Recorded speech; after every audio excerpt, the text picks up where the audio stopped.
Oh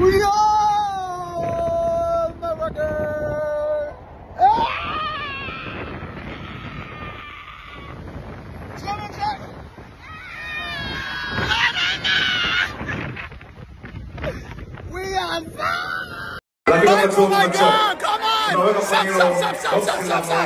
Oh yes, nitakuwa mchoyo wa fadhila ama nitakuwa sijatenda haki ama sijawatendea haki kama nisipomzungumzia BFF wa bibi harusi Priscilla ambaye anafahamika kwa jina la Annie Oluwa. Nafahamu kwamba huyu ni miongoni mwa watu ambao ama ni miongoni mwa wa Nigeria ambao walikuwa na vibe sana tangu harusi ya kwanza kufanyika hapa Tanzania, cause alikuwa ni mtu ambaye ana vibe kubwa sana, hasa ukizingatia kwamba ni rafiki yake Priscilla ndio ambaye anaolewa. So ni miongoni mwa watu pia ambao unaweza kusema ni anafurahia ama ana ule upendo ama ana ile furaha kutokea ndani kabisa ya moyo wake kuhusiana na rafiki yake mpenzi Priscilla kuweza kuolewa. As we know kwamba wawili hawa ni watu ambao kiukweli wamefanya kazi nyingi, wamekuwa ni marafiki wa muda mrefu kiasi cha kwamba familia zote zinawafahamu. Ni miongoni mwa best friend wazuri kuwahi kutokea kwenye huu ulimwengu. Sasa hiyo video clip ambayo umetoka kuitazama hapo ni video clip ikimuonesha Annie akiwa kwenye gari, then akawa amefungua ule mlango wa huku juu, then akawa anajirekodi ama akiwa anajisnap. Kawaona maharusi ambao walikuwa ni Juma Jux wakiwa kwenye gari. Then hiyo ni vibe ambayo unaitazama hapo, sio vibe la kitoto of course jana, kwa sababu ilikuwa ndio grand finale ya JP 2025. Of course Annie alikuwa ni miongoni pia mwa watu ambao vibe lake halikupoa tena kwa asilimia, ilikuwa ni 100%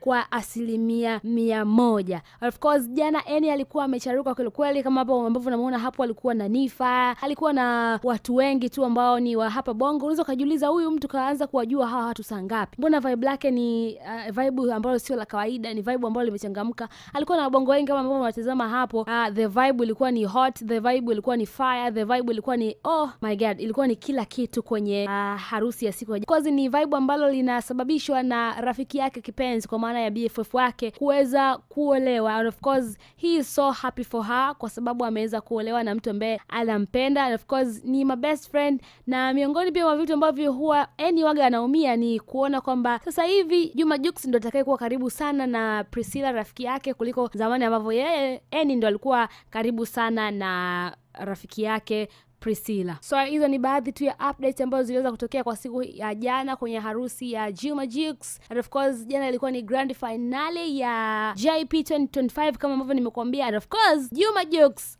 alikuwa na furaha na alikuwa na vibe kwa sababu ilikuwa ni harusi ambayo ni ya mwisho kwanza, lakini pia ni harusi ambayo inafanyika hapa nyumbani. Of course jana aliweza kumzawadia mpenzi wake Priscilla ama mke wake gari ya aina ya Range Rover kama zawadi. Yeye mwenyewe alikuwa anasema it's a small thing, kwa maana kwamba ni zawadi fulani hivi ndogo sana naamua kumzawadia mke wangu Priscilla. Na of course Priscilla alifurahia sana, kama unavyomuona hapo alikuwa na vibe na mambo yalikuwa yamehappen kinoma noma. Mimi ni Gen Viva na hii ni Bobezi TV. Endelea kutufuatilia kwa sababu tutakuletea kila update ambayo inatokea hapa ndani ya Bobezi TV.